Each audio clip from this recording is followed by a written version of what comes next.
So,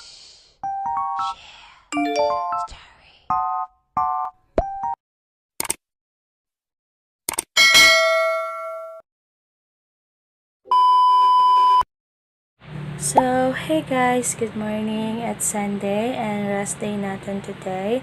But then, maliligo kasi sila ni si Dagat. So, obviously, sasama nila ako. Actually, birthday ng mama niya last week. So, today is the celebration. So, yun guys. Nandito nga pala kami ngayon guys sa Andrea kasi bumili kami ng pizza. And then, bumili din kami ng chicheria. So, actually guys, saktong-sakto kasi walang ilaw today. So, yun, samahan niyo kami guys. Let's go guys!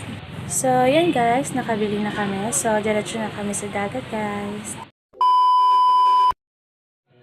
So, yun guys, nandito na kami sa Isabel Beach Resort. So, kasama ko yung family ni Nick. So, actually guys, birthday kasi last week ng mama niya. So, sinama nila ako sa family bonding nila. So, saktong-sakto guys, kasi walang ilaw sa barangay namin. So, 6 a.m. to 6 p.m. So, saktong-sakto talaga guys na mag-relax muna tayo and mag-chill muna tayo guys. So, samahan niyo muna kami guys.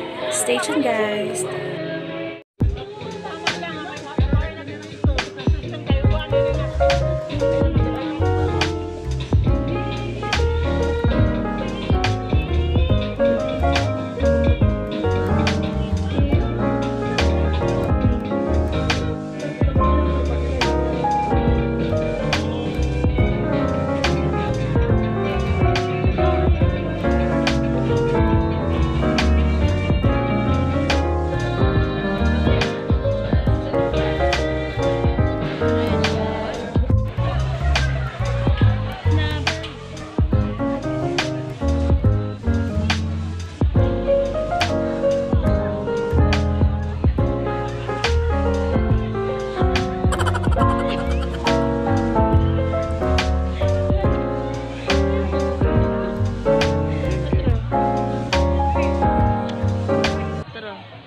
So, yan guys, in this video, pauwi na pala kami guys.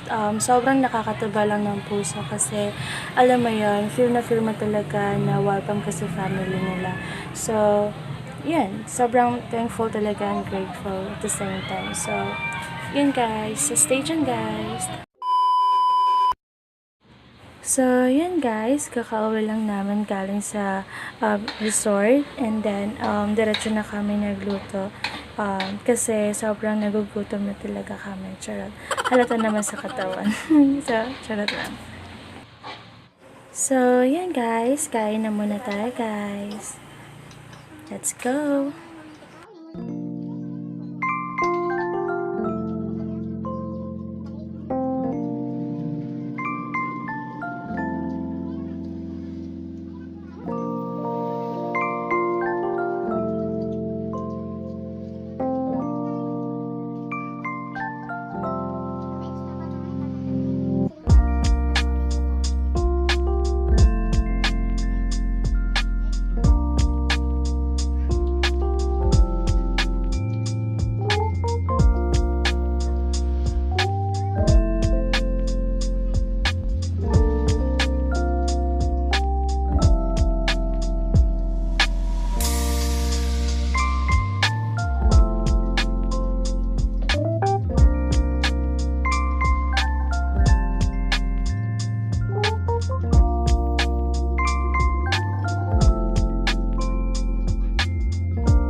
So, yan guys, as what you have noticed, dalawa lang kami kumakain at wala sila mama and papa kasi actually guys, nandun silang dalawa sa San Agustin kasi kailangan kasi personal yung pagkuha ng life birth. So, talagang nagpursige talaga sila na pumunta sa San Agustin and makapasyal na din sa mga kamag-anak nila Papa doon.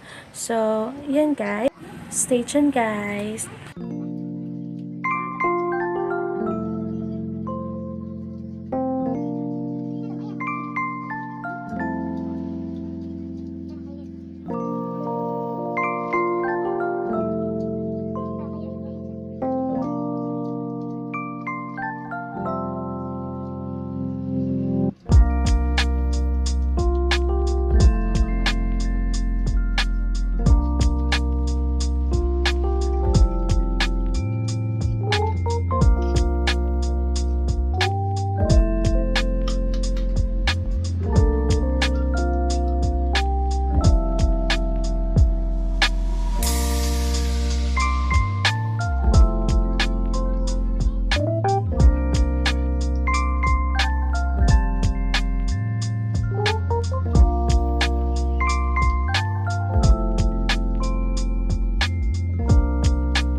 So, yan guys. That's all for today's video. Kasi pagkatapos namin kumain, nagpahinga na din kami agad. Kasi sobrang nakakapagod talaga guys. Yung alam mo yon, yung paglangoy pa lang. So, anyway guys, hindi talaga ako marunong lumangoy. So, yun guys. So, please don't forget to subscribe my YouTube channel.